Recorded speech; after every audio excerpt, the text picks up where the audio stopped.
great to be back. This is, I don't even know how many years I've been coming to LeadsCon. It's a great event, great turnout. That's kind of what this show is really mostly about, is carving out those new relationships. You've been a great supporter of ours over the years. I want to thank you personally. We are proud members of Leads Council. It's because we think you do so much for the industry.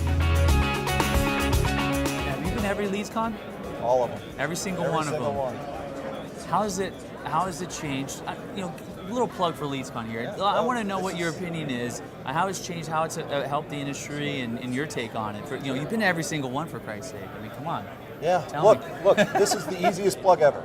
Because a lot of people walking around the floor here have heard me say these same words. I attribute a lot of the success, most of the success, and the growth to the growth of LeadsCon.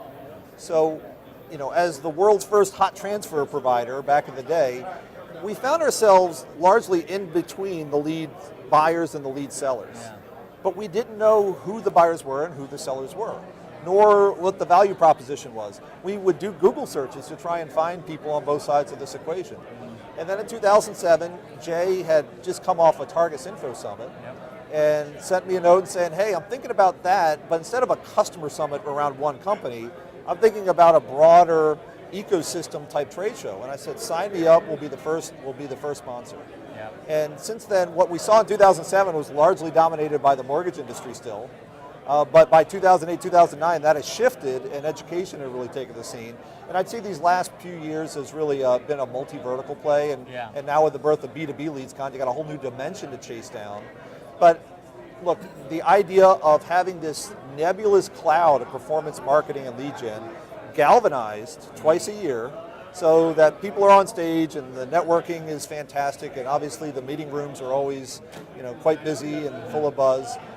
All of a sudden people can map out this landscape, and then they can have a strategy on how to bring their specific business into the market.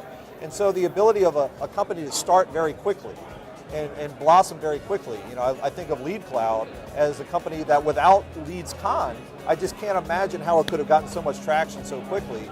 So it's a fantastic service to the whole ecosystem, and thank goodness for Jay for starting it. Thank goodness for you and your team for continuing it.